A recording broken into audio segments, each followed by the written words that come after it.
রাজধানীর ৯৯% shopping mall ও market ভবনে নেই অগ্নি নিরাপত্তা ব্যবস্থা। জীবনের ঝুঁকি নিয়ে বেচাকেনা করছেন লাখ লাখ ক্রেতা ও ব্যবসায়ী।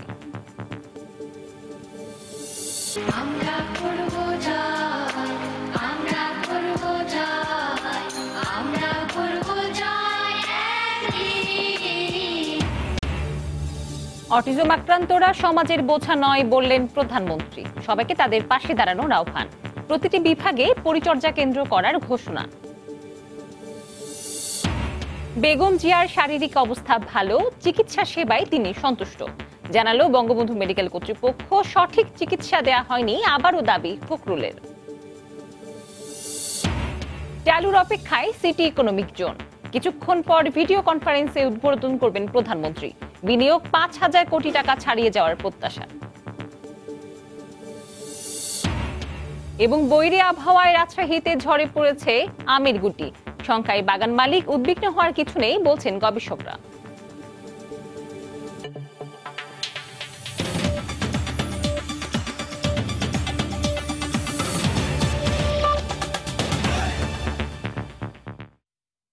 সময় সংবাদের সঙ্গে আছি আমি মৌসুমিমো। ২ বছর আগে এক পরিসংখ্যানে রাজধানীর ৯৯% শপিং মল ও মার্কেট ভবন ঝুঁকিপূর্ণ বলে জানায় ফায়ার সার্ভিস। নিজের অজান্তে জীবনের ঝুঁকি নিয়ে এমন ভবনে লক্ষ লক্ষ ক্রেতা ও ব্যবসায়ী করছেন বেচাকেনা। ঝুঁকিপূর্ণ ভবনগুলোতে বারবার সতর্ক করেও মিলছে না কোনো ফল। শাতিলা শারমিনের রিপোর্ট, ক্যামেরা ছিলেন মোহাম্মদ মামুন। ২০১৭ সালে পরিসংখ্যানেই ছিল রাজধানীর ৪৮% শপিং মল এবং মার্কেট অতি ঝুঁকিপূর্ণ, বাকি ৫১% ঝুঁকিপূর্ণ, সন্তোষজনক মাত্র ৫টি। এসব ভবনে অগ্নিকাণ্ড বা দুর্ঘটনার ইতিহাসও রয়েছে। তারপরেও কোনো উদ্যোগ এ অবস্থার পরিবর্তন করতে পারেনি। অগ্নি নির্বাপনের সরঞ্জাম ও মহড়ার অভাব প্রাণহানি ও ক্ষয়ক্ষতির পরিমাণ বাড়াচ্ছে। যখন এত কিছু বলার পরেও কাজ হচ্ছে না, এখন আমরা জনসাধারণের ইয়ের জন্য মিডিয়ার মাধ্যমে সবাইকে জানিয়ে দিচ্ছি এই মার্কেট হলো অগ্নি নিরাপত্তার জন্য খুবই ঝুঁকিপূর্ণ।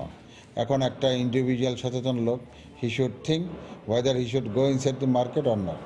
দোকান মালিকরা পুনর্বাসনের ব্যবস্থা ছাড়া জায়গা ছাড়তে রাজি নন। হাই রেজ বিল্ডিং হবে, বাট আমাদের কোনো সমস্যা নেই। সমস্যা হলো আমাদের বসার জন্য একটু জায়গা দেব। এই 40 কোটি টাকা আপনি টেন্ডার করে নিচে ফাইলিং করে চলে যাবেন, পরবর্তী উপরে কিভাবে আপনার কাজটা করবেন।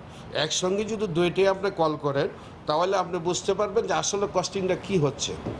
আমরা জানতে পারবো, আলোচনা করতে পারবো। এক সাইড করুক বহুতল ভবন, আমাদের ওইখানে বসায় দিয়ে ব্যবসা পরিচালনা করার সুযোগ দেন, তারপর আমাদের এইখানে ট্রান্সফার করুক বহুতল ভবন কইরা। এদিকে ২ সিটির মেয়র জানান, দোকান মালিকদের সঙ্গে আলোচনার মাধ্যমে নিরাপদ বহুতল ভবন নির্মাণের চেষ্টা চালানো হয়েছে। হয়তোবা আমাদেরকে সেখানে এনফোর্সমেন্টে যেতে হবে, সেখানে হয়তো আমাদেরকে আপনার আইন অনুযায়ী একটা কঠোর ব্যবস্থা ছাড়া আমাদের কোনো বিকল্প থাকবে না জানমাল রক্ষা করবার জন্য। রাজধানী মার্কেট বা শপিং মলগুলোতে শুধুমাত্র ব্যবসায়ী নয়, এখানে যারা আসেন সেই লাখ লাখ সাধারণ মানুষের জীবন কিন্তু রয়েছে ঝুঁকিতে। এখানে যারা আছেন তাদের মধ্যে আগুনের মহড়া এবং ঝুঁকিপূর্ণ যে পরিবেশ, তার থেকে উত্তরণের জন্য প্রয়োজন সবার একটি সমন্বিত উদ্যোগ। শাতিলা শারমিন, সময় সংবাদ, ঢাকা। সময় সংবাদে আরো থাকছে। কাল বৈশাখী ঝড়ে জয়পুরহাটে শিশুসহ অন্তত ৪০ জন আহত। সুনামগঞ্জ ও দিনাজপুরে শিলাবৃষ্টিতে ফসলের ব্যাপক ক্ষয়ক্ষতি। আগামী বাজেটে সব প্রতিবন্ধীকে ভাতার আওতায় আনার ঘোষণা দিয়েছেন প্রধানমন্ত্রী শেখ হাসিনা। গতকাল বঙ্গবন্ধু আন্তর্জাতিক সম্মেলন কেন্দ্রে বিশ্ব অটিজম সচেতনতা দিবসের অনুষ্ঠানে বক্তব্য রাখেন তিনি। প্রতিবন্ধীরা সমাজের বোঝা নয় উল্লেখ করে তাদের সুপ্ত প্রতিভা বিকাশে সমাজের বিত্তবানদের এগিয়ে আসার আহ্বান জানান প্রধানমন্ত্রী।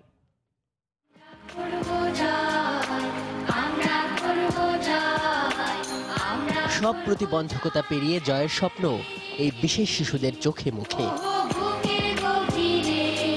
বঙ্গবন্ধু আন্তর্জাতিক সম্মেলন কেন্দ্রে বিশ্ব অটিজম সচেতনতা দিবসের আয়োজন নীল আলোর আভায় বিশ্বব্যাপী বিশেষ জনগোষ্ঠীর অধিকার আদায়ের আন্দোলনকে সমর্থন জানায় নেতৃত্বে থাকা বাংলাদেশ। অটিজম দিবসের অনুষ্ঠানে শুরুতেই বিশেষ অবদানের স্বীকৃতি স্বরূপ প্রতিবন্ধী ৮ ব্যক্তি ও ৩ প্রতিষ্ঠানকে সম্মাননা তুলে দেন সরকার প্রধান। প্রতিবন্ধীদের সুরক্ষার জন্য প্রধান অতিথির বক্তব্যে অটিস্টিকদের কল্যাণে সরকারের নেওয়া কর্মসূচির কথা উল্লেখ করেন প্রধানমন্ত্রী শেখ হাসিনা। ভবিষ্যতে দেশের সব প্রতিবন্ধীকে ভাতার আওতায় আনার ঘোষণা দেন তিনি। এদেরকে আমরা কিন্তু যে ভাতাটা দিচ্ছি আমরা আগামীতে এই বাজেটে আগামী যে বাজেট দেবো সেখানে যতগুলো আমরা এরকম প্রতিবন্ধী পাবো সকলের জন্য এই ভাতার ব্যবস্থা ইনশাল্লাহ আমরা করে দেব। সরকার প্রধান বলেন, অটিজমে আক্রান্তরা সমাজের বোঝা নয়, উপযোগী পরিবেশ আর যত্নে তাদেরও জীবন হতে পারে অর্থবহ। এই যে পানিটা এটা কারা তৈরি করে আপনারা জানেন? এটা কিন্তু প্রতিবন্ধীরা করে। দুর্ভাগ্য হলো যে আমার অফিসে বলে বলে এই পানি ব্যবহারটা নিশ্চিত করা যাচ্ছে না, কিন্তু অন্য ব্র্যান্ডের পানি যথেষ্ট নিয়ে আসে। কিন্তু এটা যেহেতু আমাদের প্রতিবন্ধীরা করে, এর বোতলগুলির উন্নত মানের করা, ছোট ছোট বোতল করা, সেগুলো আমরা করে দিয়েছি। কিন্তু এটাকে বাজারজাত করার ক্ষেত্রে অতটা কিন্তু কারো আন্তরিকতার একটু অভাব দেখি। তারপর অফিসে সবাই আছে, আমি আশা করি আজকের দিনের পরে সবাই এই পানি নেবে। প্রতিবন্ধীদের উন্নয়নে সমাজের প্রতিটি স্তরে সচেতনতা বাড়ানোর তাগিদ দেন প্রধানমন্ত্রী। এই পরিচর্যা কেন্দ্রগুলি পর্যায়ক্রমিকভাবে সব জেলায় করতে চাচ্ছি। সেখানে আমরা এটিও চাইবো যে এই ট্রাস্ট ফান্ডে বিত্তবানরা যেন কিছু অনুদান দেয়, যাতে করে আমরা এদের জন্য অন্তত তাদের জীবন যাত্রাটা যেন সুন্দর হয় সেই ব্যবস্থা আমরা করতে পারি। বেসরকারি অর্থনৈতিক অঞ্চল সিটি ইকোনমিক জোনের আনুষ্ঠানিক উদ্বোধন আজ। প্রধানমন্ত্রী শেখ হাসিনা গণভবন থেকে ভিডিও কনফারেন্সে এর উদ্বোধন করবেন। এই মুহূর্তে সিটি ইকোনমিক জোনে রয়েছেন রিপোর্টার শুভ খান। সরাসরি চলে যাচ্ছি তার কাছে। শুভ, মৌ, আমি এখন নারায়ণগঞ্জের সিটি ইকোনমিক জোনে রয়েছে। যে ইতিমধ্যে দর্শকরা জানেন যে সিটি ইকোনমিক জোন আজকে আনুষ্ঠানিকভাবে উদ্বোধন করা হবে। আর কিছুক্ষণের মধ্যে প্রধানমন্ত্রী শেখ হাসিনা গণভবন থেকে ভিডিও কনফারেন্সের মাধ্যমে এই সিটি ইকোনমিক জোন উদ্বোধন করবেন। তো সেই আনুষ্ঠানিক প্রক্রিয়া কিন্তু শুরু হয়েছে। দর্শক, আপনারা দেখতে পাচ্ছেন যে বস্ত্র পাট মন্ত্রী গোলাম দস্তগীর গাজী এবং সিটি ইকোনমিক জোনের চেয়ারম্যান ফজলুর রহমান সহ এই ঊর্ধ্বতন কর্মকর্তা এবং স্থানীয় প্রশাসনের যারা কর্মকর্তা রয়েছেন তারা কিন্তু ইতিমধ্যে হাজির হয়েছেন এবং তারা অপেক্ষা করছেন যে সেই মাহেন্দ্রক্ষণটির জন্য, যখন কিনা মাননীয় প্রধানমন্ত্রী এই সিটি ইকোনমিক জোনটি উদ্বোধন ঘোষণা করবেন। এরপরেই মূলত এই সিটি ইকোনমিক জোনের যে বাণিজ্যিক যে উৎপাদন কার্যক্রম সেটি কিন্তু শুরু হবে। তো আমরা এখানকার কর্তৃপক্ষ যারা রয়েছেন তারা বলছেন যে সিটি ইকোনমিক জোনে ইতিমধ্যে চাল এবং ডাল, পাশাপাশি ভোজ্য তেল উৎপাদনে যাওয়ার মতো প্রস্তুত অবস্থায় রয়েছে এবং তারা আশা করছেন যে আজকে প্রধানমন্ত্রী উদ্বোধন করার পরেই মূলত এই যে উৎপাদন যে কার্যক্রম সেটি শুরু হবে। এবং তারা আশা করছেন যে সিটির যে অটো রাইস মিল রয়েছে সেখানে দৈনিক প্রায় 1700 টন চাল এখান থেকে উৎপাদন হবে। এছাড়া প্রক্রিয়াজাত হবে প্রায় 200 টন মসুর ডাল। এছাড়া তারা বলছেন যে সিটি এডিবল অয়েল লিমিটেডের যে কারখানা রয়েছে সেখানে প্রায় 3000 টন অপরিশোধিত ভোজ্য তেল প্রতিদিন আর পরিশোধন করা হবে। এছাড়া যে অত্যাধুনিক যে সিড ক্র্যাশিং ইউনিট রয়েছে সেটি প্রতিদিন 5000 টনের মতো সয়াবিন বীজ ক্র্যাশ করবে। সেখান থেকে তারা বলছেন যে 1000 টন অপরিশোধিত তেল এবং 4000 টন সয়াবিন উৎপাদন হবে। এই সয়াবিন কিন্তু পোলট্রি ফিড, বিশেষ করে মাছ এবং গরুর খাবার হিসেবে কিন্তু ব্যবহার হবে। তো তারা আশা করছেন যে তাদের যে পুরো যে প্রস্তুতি সেটি সম্পন্ন হয়ে গেলে মোটামুটি আগামী 2 বছরের মধ্যে সিটি ইকোনমিক জোন পুরোপুরি চালু হবে। এখন আংশিক অবস্থায় চালু হবে এবং তারা বলছেন যে এই মুহূর্তে এখানে প্রায় 8000 লোকের কর্মসংস্থান হয়েছে এবং বিনিয়োগ হয়েছে প্রায় 2500 কোটি টাকার মতো। তারা বলছেন যে আগামী 2 বছরের মধ্যে আরও 2500 কোটি টাকা বিনিয়োগ হবে। অর্থাৎ সিটি ইকোনমিক জোনে পুরোপুরি চালু করলে তখন এখানে বিনিয়োগের পরিমাণ দাঁড়াবে 5000 কোটি টাকা এবং এখানে কর্মসংস্থান হবে প্রায় 15 থেকে 20,000 মানুষের কর্মসংস্থানের সুযোগ তৈরি হবে। তো তারা আশা করছেন যে এখান থেকে ভোজ্য তেলের পাশাপাশি যে কৃষিপণ্য প্রক্রিয়াজাতকরণ যে শিল্প কারখানা সেটিও গড়ে উঠছে এবং তারা বলছেন যে এখানে কৃষিপণ্য প্রক্রিয়াজাত পণ্যের পাশাপাশি অন্যান্য পণ্য ভবিষ্যতে উৎপাদনের পরিকল্পনা রয়েছে। তো মৌ, এ ছিল আমার কাছে এখান থেকে সবশেষ। কিছুক্ষণ পরে বেসরকারি অর্থনৈতিক অঞ্চল সিটি ইকোনমিক জোনের আনুষ্ঠানিক উদ্বোধন করবেন প্রধানমন্ত্রী।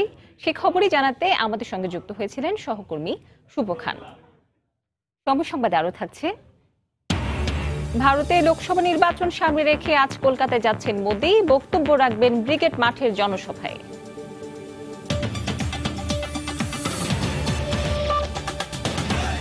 বেগম জিয়ার স্বাস্থ্যের উন্নতি হচ্ছে বলে জানিয়েছেন বঙ্গবন্ধু শেখ মুজিব মেডিকেল বিশ্ববিদ্যালয় হাসপাতালের পরিচালক। চিকিৎসা দেওয়ার পর বিএনপি নেত্রী আগের চেয়ে ভালো আছেন বলেও জানান তিনি। বেগম জিয়ার স্বাস্থ্য পরীক্ষার পর গতকাল সংবাদ সম্মেলনে এই তথ্য তুলে ধরে হাসপাতাল কর্তৃপক্ষ। কারাগার থেকে বঙ্গবন্ধু শেখ মুজিব মেডিকেল বিশ্ববিদ্যালয় হাসপাতালে ভর্তি করার পর সোমবার দুপুরেই বেগম খালেদা জিয়ার চিকিৎসা শুরু করে মেডিকেল বোর্ড। মঙ্গলবার দুপুরে আবারও স্বাস্থ্য পরীক্ষার জন্য কেবিনে যান চিকিৎসকরা। পরে এ নিয়ে সাংবাদিকদের ব্রিফ করেন হাসপাতালের পরিচালক ব্রিগেডিয়ার জেনারেল AK মাহবুবুল হক। তিনি জানান, সোমবারের চেয়ে ভালো আছেন বিএনপি চেয়ারপারসন। আমাদের বোর্ডের প্রেসিডেন্ট দেখেছেন, আর উনি গতকালকে যে মেডিসিন দেওয়া হয়েছিল উনি খাচ্ছেন। উনি আজকে কালকের চেয়ে গতকালকে চেয়ে আজকে ওনার অবস্থা ভালো। কোনো কিছু করা নতুন দেওয়া হয় না, শুধু ব্লাড সুগার করা হয়েছে। আর এটা তো প্রতিদিন উনি নিজেই করেন, দেখেন ওনার স্ট্যাটাস। বেসরকারি বিশেষায়িত হাসপাতালে বেগম জিয়াকে চিকিৎসা দেওয়ার যে দাবি জানিয়েছে বিএনপি, সে বিষয়ে সাংবাদিকরা BSMMU পরিচালকের মতামত জানতে চাইলে তিনি বলেন, চিকিৎসায় সন্তুষ্ট বেগম জিয়া। আমার মনে হয় উনি স্যাটিসফাই, উনি ওনার চিকিৎসা স্যাটিসফাই। গতকালকে উনি কথা বলেছেন হাসি খুশি। আজকেও আমাদের প্রেসিডেন্ট অফ দ্য বোর্ড গিয়েছেন, উনিও বলেছেন যে উনি আজকেও খুব হাসি খুশি সাবলীলভাবে কথা বলেছেন। আগে কি হয়েছে সেটা আসলে আমরা সেটা না গিয়ে এবার ভালো হচ্ছে আর কি। বিএনপি চেয়ারপারসনকে সুস্থ করে তুলতে সব ধরনের সেবা দেওয়া হবে বলেও আশ্বস্ত করেন হাসপাতাল পরিচালক। সালাউদ্দিন সুমন, সময় সংবাদ, ঢাকা। মজুরি কমিশন বাস্তবায়ন ও বকেয়া বেতন পরিশোধ সহ 9 দফা দাবিতে খুলনার দ্বিতীয় দিনের মতো মহাসড়ক ও রেলপথ অবরোধ করে আন্দোলন করছেন রাষ্ট্রায়ত্ত পাটকল শ্রমিকেরা। অপ্রীতিকর ঘটনা এড়াতে মোতায়েন রয়েছে আইন শৃঙ্খলা রক্ষাকারী বাহিনী। খুলনা থেকে বিস্তারিত জানাচ্ছেন তরিকুল ইসলাম। মজুরি কমিশন বাস্তবায়ন এবং বকেয়া বেতন পরিশোধ সহ 9 দফা দাবিতে আন্দোলন করছে খুলনার রাষ্ট্রায়ত্ত পাটকলের শ্রমিকরা। 72 ঘন্টা ধর্মঘটের টানা দ্বিতীয় দিন চলছে আজ। ধর্মঘটের ফলে খুলনার রাষ্ট্রায়ত্ত পাটকলের উৎপাদন বন্ধ রয়েছে। সকাল 8টার দিকে শ্রমিকরা মিছিল নিয়ে খালিশপুর নতুন রাস্তা মোড়ে জড়ো হয়। সেখানে তারা খুলনা যশোর মহাসড়ক এবং রেলপথ অবরোধ করে। অবরোধের ফলে বন্ধ হয়ে যায় খুলনা যশোর মহাসড়কের যান চলাচল। বিকল্প পথে গন্তব্যে যাওয়ার চেষ্টা করে অনেকে। তবে বন্ধ রয়েছে খুলনা থেকে ঢাকা সহ সারা দেশের রেল যোগাযোগ। আমরা এই 9 সপ্তাহ ধরে কাজ করে যাচ্ছি, আমাদের এখনো পর্যন্ত বিল হচ্ছে না। আমাদের অসংখ্য দাবি দেওয়া আছে, যে দাবি দেওয়াগুলো ইতিপূর্বে বাস্তবায়নের যথেষ্ট আশ্বাস দেওয়া সত্ত্বেও এখনো পর্যন্ত সেই দাবি দেওয়াগুলো আদায় হয় নাই। ছেলেমেলে কিভাবে দিচ্ছি, কাজ করাবে না, বিল দিবে না, কি করে আমরা বাঁচবো? আন্দোলনরত শ্রমিকরা বলছেন, তারা তাদের দাবি না পূরণ হওয়া পর্যন্ত তাদের এই আন্দোলন অব্যাহত থাকবে। এখন পর্যন্ত মজুরি কমিশন বাস্তবায়ন করে নাই। এখন পর্যন্ত বদলি শ্রমিকদের স্থায়ী কোনো উদ্যোগ নেয়নি। বেতন পাই 1600 টাকা 2700 টাকা। আমার 8 সপ্তাহ বিল বাকি। আমাদের মজুরি কমিশন 4 বছরে সরকার আমাকে ওয়াদা করেছে, 4 বছর মজুরি দেয় না। আমরা আশা করি যে আমরা 72 ঘন্টা আর ধর্মঘট যেতে আমাদের করা না লাগে। আজকেই আমাদের ন্যায্য পাওনা মজুরি কমিশন সহ 9 দফা বাস্তবায়ন করবে। তরিকুল ইসলাম, সময় সংবাদ, খুলনা। পবিত্র রমজান উপলক্ষে ভোগ্যপণ্যের আমদানি বাড়াতে চট্টগ্রাম বন্দরে জাহাজ আসার পরিমাণ কয়েক গুণ বেড়েছে। বিশেষ করে ইন্টারন্যাশনাল মার্কেটে সব ধরনের ভোগ্যপণ্যের দাম কমে যাওয়ায় ব্যবসায়ীরা আমদানির পরিমাণ বাড়িয়ে দিয়েছেন। এ অবস্থায় বন্দরে জাহাজ এবং পণ্য জট এড়াতে দ্রুত পণ্য খালাসের ব্যবস্থা নিতে ব্যবসায়ীদের চিঠি দিয়েছে বন্দর কর্তৃপক্ষ। বিস্তারিত জানাচ্ছেন কমল দে। চট্টগ্রাম বন্দরের সবশেষ তথ্য অনুযায়ী বন্দরের প্রধান জেটি এবং বহির্নোঙরে গড়ে 100-র বেশি জাহাজ অবস্থান করছে। শুধু বহির্নোঙরে রয়েছে 72টি জাহাজ। এর মধ্যে পণ্য খালাসরত 52টি জাহাজের অধিকাংশই ভোগ্যপণ্যবাহী। এর বাইরে খাদ্যপণ্যবাহী জাহাজ রয়েছে আরও 7টি। বর্তমানে কোনো জাহাজ জট নেই এবং কন্টেইনার জটও নেই। বর্তমানে যে সকল খাদ্যপণ্যবাহী কন্টেইনার রয়েছে সেগুলো আমরা দ্রুত ডেলিভারিও দিচ্ছি। মূলত বাংলাদেশের ভোগ্যপণ্যের বাজার পুরোপুরি আমদানি নির্ভর, আর রমজান ও বাজেটের আগে আমদানির পরিমাণ কয়েক গুণ বেড়ে যায়। সেই অনুযায়ী গত ফেব্রুয়ারি মাস থেকে দেশে চলতি বছরের রমজানের ভোগ্যপণ্য আসতে শুরু করে। কিন্তু এবার আন্তর্জাতিক বাজারে তেল, চিনি, ছোলা এবং ডালের মতো সব ধরনের ভোগ্যপণ্যের বুকিং রেট মনপ্রতি $100 বেশি কমে গেছে।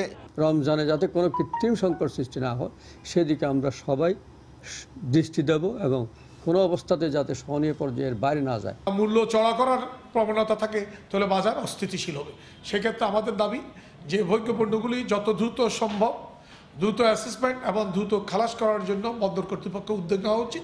এদিকে নতুন 6টি গেন্ট্রি ক্যান লাগিয়ে বন্দরের সক্ষমতা বাড়ানো হয়েছে, যে কারণে জাহাজ আসার পরিমাণ বাড়লেও জাহাজ জটের তেমন কোনো সংখ্যা নেই বলে দাবি বন্দর কর্মকর্তাদের। কোনো জাহাজ কিন্তু গড় অবস্থান 2 বা 3 দিনের বেশি নাই চট্টগ্রাম বন্দরে, সুতরাং পণ্য খালাসও সেরকমভাবে হচ্ছে এবং বন্দরের এফিসিয়েন্সি অনেক বেড়ে গেছে। দেশে রমজান মাসে 70 থেকে 80 হাজার মেট্রিক টন ছোলা, 2.5 লাখ মেট্রিক টন চিনি এবং 3.5 লাখ মেট্রিক টন ভোজ্য তেলের চাহিদা রয়েছে, যার পুরোটাই চট্টগ্রাম বন্দর দিয়ে আমদানি করা হয়। কমল দে, সময় সংবাদ, চট্টগ্রাম। মৌসুমের শুরু থেকে কখনো কুয়াশা, আবার কখনো কড়া রোদ, মাঝে মধ্যে শিলাবৃষ্টি। আবহাওয়ার এমন বৈরী আচরণে রাজশাহীর বাগানগুলোতে ঝরে পড়ছে আমের গুটি। তাই আম উৎপাদনের প্রত্যাশিত লক্ষ্য পূরণ নিয়ে শঙ্কায় বাগান মালিকরা। তবে এতে উদ্বিগ্ন হওয়ার কোনো কারণ দেখছেন না ফল গবেষকরা। বিস্তারিত রাকিবুল হাসানের রিপোর্টে ক্যামেরায় ছিলেন হাবিবুর রহমান পাপ্পু। মৌসুমের শুরুতে রাজশাহীর বাগানগুলোতে আসে আমের আগাম মুকুল। যত্ন আর পরিচর্যায় জেলার 18,000 হেক্টর বাগানের মালিকদের স্বপ্ন যেন গুটি বাঁধে গাছের ডালে ডালে। কিন্তু চৈত্রের শুরুতে শিলাবৃষ্টি, কখনো সূর্যের প্রখর তাপে পুড়েছে রাজশাহীর আম বাগানগুলোর মুকুল, ঝরে পড়েছে গুটি। প্রকৃতির এমন বিরূপ আচরণে প্রত্যাশিত উৎপাদন নিয়ে শঙ্কিত বাগান মালিকরা। রোদের যে তাপ, এই গরমের আবহাওয়ার জন্য গুটি পড়ে যাচ্ছে, কারণ নিচে তো রস নাই, যেহেতু বৃষ্টি নাই, বৃষ্টি না থাকার জন্য হয়তো মুকুল গান টিকছে না। এই নিয়ে অনেক চিন্তিত, এখন শেষ পর্যন্ত বলা যাচ্ছে না যে আমের ফলাফল কি হতে পারে। যেগুলো পরামর্শ দেওয়া দরকার ছোটখাটো, এগুলো আমরা কৃষকদেরকে প্রতিনিয়ত দিচ্ছি, যাতে কৃষকরা এবার ফলনটা ভালো পেতে পারে। শঙ্কা আরো বাড়িয়েছে আবহাওয়া অফিসের পূর্বাভাস। এতে বলা হয়েছে রাজশাহীতে চৈত্রের শুরুর দিকের 35 ডিগ্রি তাপমাত্রা আবহাওয়ার বৈরিতারই ইঙ্গিত দেয়। বরেন্দ্র অঞ্চল, আমাদের পাশে পদ্মা নদী, এর একটা এফেক্ট আছে, কারণ সেখানে বালুকণা প্রতিনিয়ত উত্তপ্ত হচ্ছে। শুষ্কতার কারণে এখানে প্রতি বছরই তীব্র গরম অনুভূত হয় এবং এবারও তীব্র গরম অনুভূত হবে। এই অবস্থায় শঙ্কা দূর করতে বাগান মালিকদের সহায়তায় নানা পরামর্শ দিচ্ছেন ফল গবেষকরা। প্রতি লিটার পানিতে 20 গ্রাম ইউরিয়া দিয়ে যদি মটর দানা সাইজের আমি স্প্রে করা হয়, তাহলে কিন্তু গুটি ঝরা অনেক রোধ হবে। জেলা কৃষি সম্প্রসারণ অধিদপ্তরের তথ্য মতে এবছর জেলায় 2,13,426 মেট্রিক টন আম উৎপাদনের লক্ষ্যমাত্রা নির্ধারণ করা হয়েছে। রাকিবুল হাসান, সময় সংবাদ, রাজশাহী। কালবৈশাখী ঝড়ে জয়পুরহাটে বিভিন্ন স্থাপনা ভেঙে শিশুসহ অন্তত 40 জন আহত হয়েছেন। এছাড়া সুনামগঞ্জ ও দিনাজপুরের হিলিতে শিলাবৃষ্টিতে ফসলের ব্যাপক ক্ষতি হয়েছে। জেলার প্রতিনিধিদের পাঠানো তথ্য ছবিতে দেখুন রিপোর্ট। মঙ্গলবার বিকেলে জয়পুরহাটের পাঁচবিবি উপজেলার উপর দিয়ে বয়ে যায় কালবৈশাখী ঝড়। এতে নওদা, বাগুয়ান ও দানেজপুর গ্রামের 2 শতাধিক কাঁচা ও আধা পাকা ঘর, দোকানপাট, মসজিদ এবং গাছপালা লণ্ডভণ্ড হয়ে যায়। আহত হয় শিশুসহ অন্তত 40 জন। এ ঘটনায় ক্ষতিগ্রস্তদের আর্থিক সহায়তা দেওয়ার আশ্বাস দেন উপজেলা নির্বাহী কর্মকর্তা। এখানকার জন্য শুকনা খাবার, ওষুধ এগুলোর ব্যবস্থা প্রক্রিয়াধীন রয়েছে এবং সংশ্লিষ্ট সকল বিভাগ আমরা মাঠে কাজ করছি। এই বিষয়টা জনগুরুত্বভাবে জরুরিভাবে দেখে তাদের ব্যবস্থা নেওয়ার জন্য আমি অনুরোধ করছি। সুনামগঞ্জেও হঠাৎ শিলাবৃষ্টিতে বিপাকে পড়েন খেটে খাওয়া মানুষ। বৃষ্টির কারণে ক্ষতিগ্রস্ত হয় জেলার সদর, দিরাই, ধর্মপাশা সহ বেশ কয়েকটি উপজেলার 29,000 হেক্টর জমির ফসল। এছাড়া দিনাজপুরের হিলিতে ঘণ্টাব্যাপী বৃষ্টিতে সাধারণ মানুষকে দুর্ভোগ পোহাতে হয়। শিলার আঘাতে ক্ষতিগ্রস্ত হয় টিনের চাল, ঝরে পড়ে আম ও লিচুর অসংখ্য গুটি। ফাহরিয়া ফারজানা, সময় সংবাদ। অবৈধভাবে সমুদ্রপথে মালয়েশিয়া গিয়ে 5 বছর ধরে নিখোঁজ রয়েছেন ঝিনাইদহের 19 জন। স্বজনরা আজও জানেন না তারা বেঁচে আছেন কিনা। এ অবস্থায় নিখোঁজদের পরিবারে নেমেছে ঘোর অমানিশা। ঝিনাইদহের প্রতিনিধি লোটাস রহমান সোহাগের পাঠানো তথ্য ছবি নিয়ে দেখুন রিপোর্ট। কেটে গেছে দীর্ঘ 5টি বছর, তবুও কান্না থামেনি আলেয়া বেগমের। নিখোঁজ ছেলের সন্ধানে আজও পথের দিকে চেয়ে থাকেন তিনি। প্রতিটি ক্ষণ কাটে ছেলের ঘরে ফেরার অপেক্ষায়। থাকি যে যত কাল বাঁচবো সেত কাল চোখে থাকবো, আমার শুনে ফিরে আসছে। স্বজন ও এলাকাবাসী জানায় 5 বছর আগে দালালের খপ্পরে পড়ে সমুদ্র পথে মালয়েশিয়া গিয়ে নিখোঁজ হন ঝিনাইদহ সদরের গাড়ামারা গ্রামের মাসুদ। একমাত্র ভাই ও মা আলেয়া বেগম আজও পথ চেয়ে থাকে তার বাড়ি ফেরার অপেক্ষায়। শুধু মাসুদি নন, একই এলাকায় তার মতো ১৯ জন সংসারে সচ্ছলতা ফেরাতে অবৈধ পথে মালয়েশিয়ায় রওনা হয়ে নিখোঁজ রয়েছেন। টাকা পয়সা হাতিয়ে নিয়ে লাপাত্তা দালাল চক্রও। দালালরা বলছে যে তারা বাইসে আছে, আমাদের টাকা দাও, আমরা তাদের খুঁজে এনে দেবো। আমরা তাদেরকে অনেক টাকা পয়সা দিছি, বাট তাদের কাছে আমরা প্রতারিত হয়েছি। আমরা তো জানি না এখন সে কোথায় আছে, কিভাবে আছে তাও তো জানি না। আর কারোর মায়ের সন্তান যেন এই অবৈধভাবে পানি পথে বা কোনো দালাল চক্রের মাধ্যমে যেন বিদেশে না যায়। ছেলে দুটো মানুষের কাছে হাত পেতে পেতে আমি লেখাপড়া শিখাচ্ছি। নিখোঁজদের বিষয়ে কিছুই জানে না জেলার কর্মসংস্থান ব্যুরো। অবৈধভাবে বিদেশে গমন করেছেন তাদের ব্যাপারে জেলা কর্মসংস্থান ও জনশক্তি অফিসের কোনো কিছুই করণীয় নাই, তারা মন্ত্রণালয়ের সাথে যোগাযোগ করতে পারেন। নিখোঁজ ১৯ জনের মধ্যে ঝিনাইদহ সদরের গাড়ামারা গ্রামের ৮ জন, রামচন্দ্রপুরের ৩ জন, মিয়াকুণ্ডু গ্রামের ৪ জন, পিরোজপুর গ্রামের ৩ জন ও মহামায়া গ্রামের ১ জন রয়েছেন। সময় সংবাদ, ঝিনাইদহ। মধ্যপ্রাচ্যের বিভিন্ন রুটে উড়োজাহাজে আসন সংকট চরম আকার ধারণ করেছে। এই অজুহাতে ২-৩ গুণ ভাড়া বাড়িয়েছে দেশি বিদেশি সব এয়ারলাইন্স। এতে বেশি বিপাকে পড়েছেন মধ্যপ্রাচ্যগামী শ্রমিকেরা। যথাসময়ে যেতে না পারায় অনেকে চাকরি হারানোর ঝুঁকিতে রয়েছেন। ফ্লাইটের সংখ্যা না বাড়ালে রমজান মাসে সংকট আরও তীব্র হওয়ার আশঙ্কা করা হচ্ছে। বিস্তারিত জানাচ্ছেন হাজেরা শিউলি। জীবিকার তাগিদে প্রতিদিনই সৌদি আরব, জর্ডান, বাহরাইন সহ মধ্যপ্রাচ্যের বিভিন্ন দেশে পাড়ি জমাচ্ছেন বিপুল সংখ্যক বাংলাদেশি। সৌদি আরবে কর্মী নিয়োগ ও দুবাইয়ের ভিসা উন্মুক্ত হওয়ায় বেড়েছে এই হার। সেই সঙ্গে বেড়েছে ওমরা, হজ করতে যাওয়া যাত্রীর সংখ্যাও। এই অবস্থায় মধ্যপ্রাচ্যের বিভিন্ন রুটে বিমানের আসন সংকট ও ভাড়া বাড়ায় সবচেয়ে বেশি বিপাকে পড়েছেন চাকরি ভিসায় মধ্যপ্রাচ্যগামী শ্রমিকরা। যথাসময়ে যেতে না পারায় বাতিল হয়ে যাচ্ছে অনেকের ভিসা। আমি যেতে চাচ্ছি সৌদি, আমার টেলিং ভিসা সবই রেডি, শুধু টিকিটের জন্য যেতে পারছি না। আমার ভিসার মেয়াদ আছে আর 7 দিন, যদি আমি এই 7 দিনের মধ্যে না যেতে পারি তাহলে ভিসা মালিককে ক্যান্সেল করে দেবে। 23 থেকে 24,000 বা 25,000 টাকা দিয়ে মধ্যপ্রাচ্যের টিকিট কাটতাম, সেটা এখন 55 থেকে 60,000 টাকা। এটা কোনোভাবেই কোনো কোম্পানির মাধ্যমে বা কোনো কর্মীর পক্ষে বহন করা সম্ভব হচ্ছে না। এক বছরে 3টি বিদেশি এয়ারলাইন্স বাংলাদেশ থেকে ফ্লাইট গুটিয়ে নেওয়ার পর সম্প্রতি জেট এয়ারওয়েজেরও ফ্লাইট বন্ধ হওয়ায় এই সংকট। দাবি এয়ারলাইন্সগুলোর বাড়তি চাহিদার অজুহাতে এয়ারলাইন্সগুলো অযৌক্তিকভাবে ভাড়া বাড়াচ্ছে, অভিযোগ হাব ও আটাবের। ওমরা যাত্রীদের বিমান ভাড়া এত হওয়া সমীচীন নয়, কারণ এই ক্ষেত্রে তো এয়ারলাইন্সগুলিকে, ফ্লাইটগুলিকে এক পথে খালি আসতে হয় না। এয়ারলাইন্সগুলি অনেক সময় মনোপলি করতে চায়। সিচুয়েশনটা খুবই ক্রিটিক্যাল। রমজানে ওমরার প্যাসেঞ্জার আরো বেড়ে যাচ্ছে। এটাকে এখন থেকে যদি এক্সট্রা ফ্লাইট বা ক্যাপাসিটি বিল্ড আপ না করা হয়, নতুন নতুন ফ্লাইট না দেওয়া হয়, তাহলে এইটা আরো ভয়াবহ আকার ধারণ করবে। সংকট নিরসনে গণভবন থেকে ভিডিও কনফারেন্সে সিটি ইকোনমিক জোনের উদ্বোধন অনুষ্ঠানে বক্তব্য রাখছেন প্রধানমন্ত্রী শেখ হাসিনা। সরাসরি চলে যাচ্ছি সেখানে। প্রতি শ্রদ্ধা জানাচ্ছি, জাতীয় চার নেতার প্রতি শ্রদ্ধা জানাচ্ছি এবং 30 লক্ষ শহীদ, 2 লক্ষ মা বোনের প্রতি আমি শ্রদ্ধা জানাই, যে যাদের মহান আত্মত্যাগের বিনিময়ে আজ আমরা স্বাধীন রাষ্ট্র। আজকে বাংলাদেশ এগিয়ে যাচ্ছে। জাতির পিতা বঙ্গবন্ধু শেখ মুজিবেরই স্বপ্ন ছিল, তিনি বাংলাদেশের মানুষকে একটা ক্ষুধামুক্ত, দারিদ্র্যমুক্ত সমাজ উপহার দেবেন। সেই লক্ষ্য নিয়েই তিনি দেশ স্বাধীন করেছিলেন। একসময় বাংলাদেশের অবস্থা কী ছিল, আজকে হয়তো অনেকেই সেটা চিন্তাও করতে পারবেন না, যে দেশের মানুষ একবেলা অন্ন জোগাড় করতে পারতো না, বাসস্থান ছিল না, চিকিৎসা ছিল না, তাদের কোনো আশা ভরসা ছিল না, সামনে কোনো ভবিষ্যৎ ছিল না।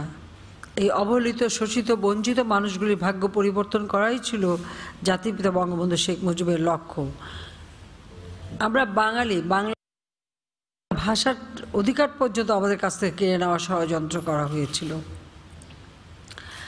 তিনি তখন প্রতিবাদ করেন, সেই 48 সাল থেকে এই সংগ্রাম করেই তিনি এদেশকে স্বাধীন করেছেন। আর আজকে একটি দেশ স্বাধীন হয়েছে বলে এদেশে শিল্প, ব্যবসা, বাণিজ্য, চাকুরি ক্ষেত্রে উন্নতি, পদোন্নতি সবই সম্ভব হচ্ছে বাঙালিদের জন্য, যে বাঙালি ছিল একসময় সম্পূর্ণ অবহেলিত। মাত্র 3.5 বছর তিনি হাতে সময় পেয়েছিলেন রাষ্ট্র পরিচালনার। একটি সদ্য স্বাধীনতা প্রাপ্ত দেশ, যে দেশটা ছিল একটা প্রদেশ পাকিস্তানের, আর সম্পূর্ণ অবহেলিত, শোষিত, বঞ্চিত। সেই একটা বঞ্চিত এবং অবহেলিত একটি দেশ, যেটা যুদ্ধে ধ্বংসস্তূপে পরিণত ছিল, যেখানে 7.5 কোটি মানুষের মধ্যে প্রায় 3 কোটি মানুষেরই কোনো ঘর বাড়ি ছিল না। পাকিস্তানি হানাদার বাহিনী জ্বালিয়ে পুড়িয়ে ছারখার করে দিয়েছিল, গণহত্যা চালিয়েছিল। আর 1 কোটির উপর মানুষ ছিল শরণার্থী। আমাদের এখানে যেমন রোহিঙ্গারা আজকে শরণার্থী 10 লাখ। আর একবার চিন্তা করে দেখেন যে বাংলাদেশের 1 কোটি মানুষই শরণার্থী হিসেবে ভারতে আশ্রয় নিয়েছিল। তবে জাতির পিতা বলে গিয়েছিলেন যে কেউ দাবায় রাখতে পারবে না, তো বাঙালিকে কেউ দাবায় রাখতে পারে নাই।